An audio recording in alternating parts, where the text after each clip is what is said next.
এর মধ্যে মিথ্যা আর বানোয়াট ক্ষতি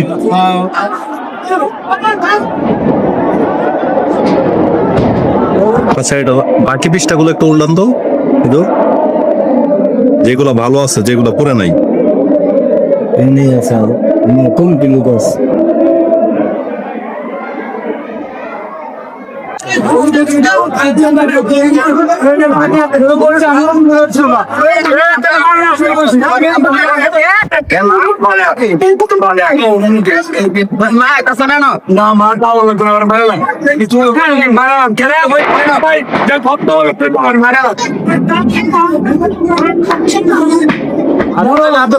আগুন লাগাইছেন কেন? আমি লাগাইছি এর মধ্যে মিথ্যা আর বানোয়াট ক্ষতি।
খুলেন ছুরি।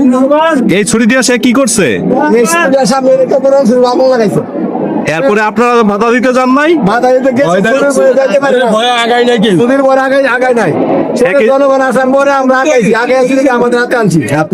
সে কি ছুরি দিয়ে কি আপনাদেরকে আঘাত করতে চাইছিল? এখন সে জুম্মার নামাজের পরে সে কোরআন শরীফের মধ্যে আগুন লাগাইছে। জুম্মার নামাজ আমরা মসজিদে পড়তেছি, আমাদের উস্তাদের খানা আনতে দুজন ছাত্র আসছে, গেট খুলছে।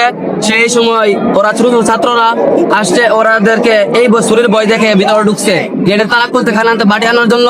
তো সেই সময় ভিতর থেকে কোরআন শরীফ এনেছিলা, এখানে মাঠের মাঝখানে এনেছিলা, কতগুলা লাথি মাইরেছিলা, আসান মাইরেছিলা, তারপর আগুন লাগাই দিছে। তার এই ছুরিটা দাস্তানা বললো না, আমরা কেউ আগাইতে পারিনি। তারপর জনগণ আসার পরে আমরা সবাই আগাইছি। পরে পানি দিয়ে পুরো শিপটা আমরা নিবেতে চেষ্টা করেছি। তারপরে তার অস্ত্রের কারণে কেউ আমরা তার কিছু যেতে পারি, অস্ত্রের ভয় দেখা লাগে এই অবস্থা। আপনি এই মাদ্রাসার কি? আমি দক্ষিণ মসজিদের আমরা একটা মাদ্রাসার পাশের বাড়িতে একজন মুরব্বী লোক মারা গিয়েছেন, আমরা নামাজ পড়ে জানতে পারছি।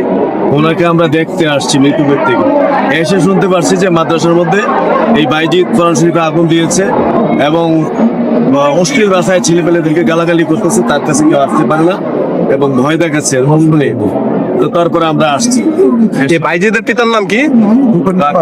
মৃত এনামুল হক ফুকন, তার বাপ সাবেক মেম্বার ছিল, বেঁচে নাই, মারা গেছে। আচ্ছা, এটা কোন গ্রাম? এটা বাড়িখোলা ইউনিয়নের নাম? লাউর ফতুবির ইউনিয়ন, বাড়িখোলা 9 নম্বর ওয়ার্ডের বাসিন্দা সে। এই মাদ্রাসার নাম কি? বাড়িখোলা বহুমুখী হাফিজিয়া মাদ্রাসা। আপনার নাম? মোহাম্মদ আলমগীর হুসাইন।